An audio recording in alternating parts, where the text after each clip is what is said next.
Start हो गई, ठीक है। बंद करो ना। नहीं बस आज का हमारा विषय है शब्द शक्तियाँ। शब्द शक्तियों से अभिप्राय है शब्द और अर्थ का संबंध जो शक्ति बतलाती है वही शब्द शक्तियाँ कहलाती है। दूसरे शब्दों में हम कह सकते हैं कि शब्दों के अर्थ को प्रकट करने वाली शब्द शक्तियाँ कहलाती है। यूँ कहिए कि जिस शब्द से सांकेतिक अर्थ का बोध होता है वह शब्द शक्तियाँ कहलाती है। शब्द 3 प्रकार के हैं। शब्दों के प्रकार 3 हैं। वाचक,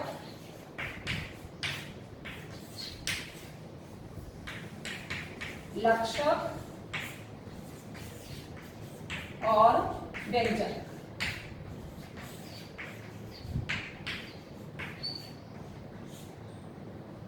जिस प्रकार से शब्दों के 3 प्रकार हैं, ठीक वैसे ही अर्थ के भी 3 प्रकार हैं। वाच्यार्थ,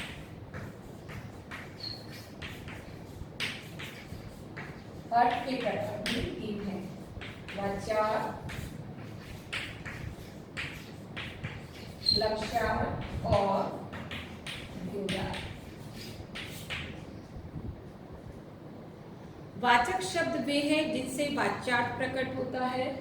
लक्षक वे शब्द हैं जिनसे लक्ष्यार्थ प्रकट हो और व्यंजक वे शब्द हैं जिनसे व्यंग्यार्थ प्रकट हो। शब्दों के 3 प्रकार की भांति ही अर्थ के भी 3 प्रकार होते हैं।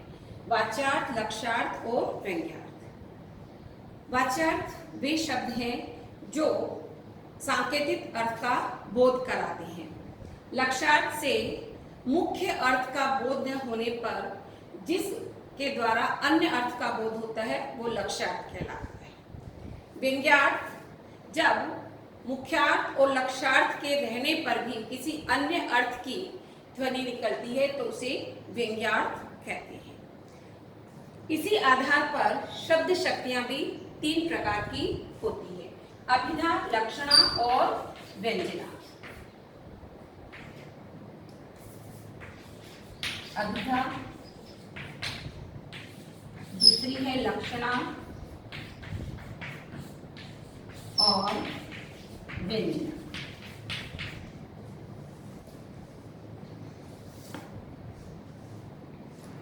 अभिधा शब्द शक्ति वो होती है जहां किसी मुख्य अर्थ का या लोक प्रसिद्ध अर्थ का बोध कराने वाली शब्द शक्ति को अभिधा शब्द शक्ति कहते हैं।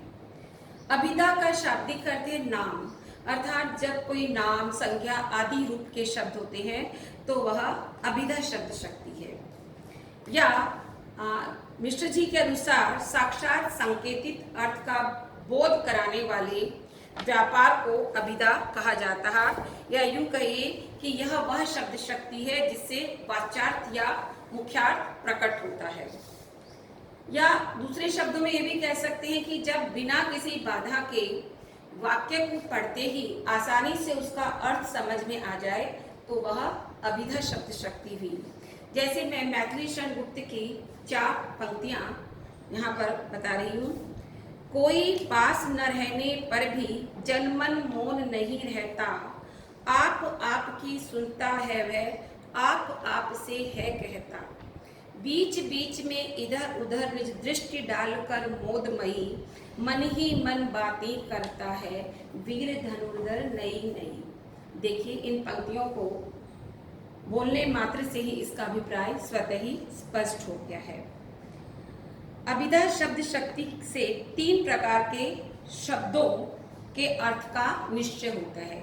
ये 3 शब्द हैं रूढ़, यौगिक और योग रूढ़। रूढ़ शब्द वे होते हैं जिन शब्दों की कोई व्युत्पत्ति नहीं होती, जैसे पेड़, हाथी, वानर, प्राणी जैसे शब्द। और यौगिक शब्द वे शब्द हैं जिनकी व्युत्पत्ति होती है, अर्थात जो प्रकृति और प्रत्यय यानी मूल शब्द और प्रत्यय से मिलकर बनती हैं। जैसे धनवान, धन और मूल शब्द है इसमें धन और वान इसमें प्रत्यय है।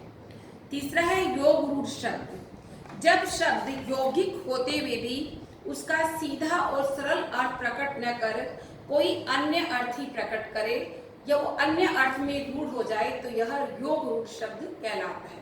उदाहरण के लिए पंकज का वाच्यार्थ या विधेयार्थ है कि पंख से उत्पन्न होने वाला, लेकिन पंख से उत्पन्न होने वाले प्रत्येक पदार्थ को हम पंकज नहीं कहते हैं।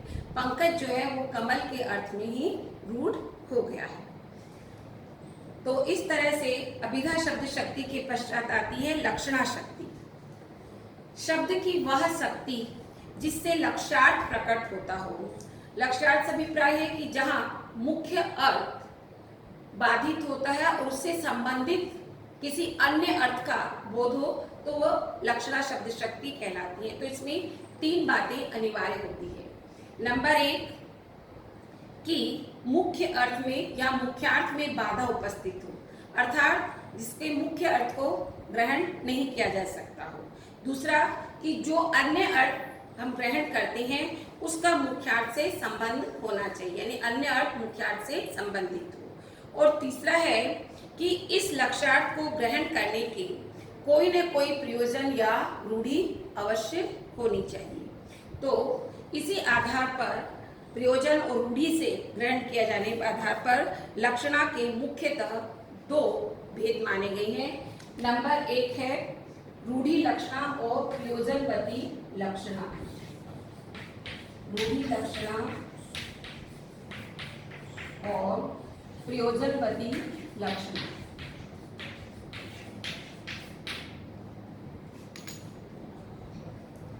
रूढ़ी लक्षणा से अभिप्राय है कि जब कोई अर्थ उस रूढ़ी के रूप में प्रसिद्ध माना जाए, जैसे कि एक उदाहरण से इस बात को स्पष्ट कर सकते हैं। भारत एक वीर देश है। अब भारत एक देश विशेष है तो वह वीर नहीं हो सकता, क्योंकि वीरता जो है वो मनुष्य का गुण है। तो इसका अभिप्राय है कि भारत के निवासी वीर हैं, और यह अर्थ किससे ग्रहण हुआ? रूढ़ी से। दूसरा अर्थ है दूसरी है हमारी प्रयोजनवती लक्षणा। प्रयोजनवती लक्षणा वहाँ होती है जहाँ किसी विशेष प्रयोजन से किसी शब्द का प्रयोग किया जाता है। उदाहरण के तौर पर अगर किसी व्यक्ति को गधा, उल्लू आदि कहते हैं तो उसका प्रयोजन उसे मूर्ख सिद्ध करना होता है। तो इस आधार पर ये प्रयोजनवती लक्षणा कहलाती है। प्रयोजनवती लक्षणा के पुनः 2 भेद हैं। नंबर 1 है उपादान लक्षणा और दूसरा है लक्षण लक्षणा। उपादान लक्षणा और लक्षण लक्षणा। उपादान लक्षणा वहाँ होती है जहाँ लक्ष्यार्थ में वाच्यार्थ सम्मिलित रहता है, अर्थात जहाँ वाच्यार्थ है वो सर्वथा परित्यक्त नहीं होता और इसे अजहत स्वार्था यानी अपने वाच्यार्थ को न छोड़ने वाली कहते हैं। उदाहरण के तौर पर कुछ शब्द हम ले सकते हैं, जैसे लाल पगड़ी जो है वो सिपाही के रूप में प्रसिद्ध है। अब इसमें लाल पगड़ी के साथ सिपाही का अभिप्राय ले आता है, उसका संबंधी कि सिपाही जो है वो उनके शरीर का एक अंग है। इसी तरह से हम खाकी वर्दी, काला कोट, खाकी वर्दी पुलिस से, काला कोट वकील आदि से ले सकते हैं। तो ये सभी जो है इसमें वाच्यार्थ भी शामिल है। अपने वाच्यार्थ को ये नहीं छोड़ रही है। वाच्यार्थ यानी लाल पगड़ी, तो लाल पगड़ी भी इसका अभिप्राय निकल रहा है क्योंकि उनके शरीर का अंग है। इसे अजहत स्वार्था कहते हैं। और दूसरी है लक्षण लक्षणा। जब वाच्यार्थ जो है वो पूरी तरह से परित्यक्त हो जाता है, यानी जब वाच्यार्थ सम्मिलित नहीं रहता तब वह लक्षण लक्षणा कहलाती है। जैसे मैं कुछ उदाहरणों से इसे स्पष्ट करती हूँ। पेट में चूहे दौड़ रहे हैं। अब इसमें चूहे दौड़ना वाच्यार्थ है, लेकिन इससे कोई संबंध नहीं है। इसका अभिप्राय निकलता है कि बहुत तेज भूख लगी है। इसी प्रकार यह बालक सिंह है। सिंह एक पशु विशेष है और बालक एक पशु नहीं हो सकता। यहाँ सिंह सभिप्राय सिंह के समान वीर है। तो यहाँ पर इसने अपने वाचार्थ को पूर्ण रूप से परित्यक्त कर दिया। 5 मिनट 10 मिनट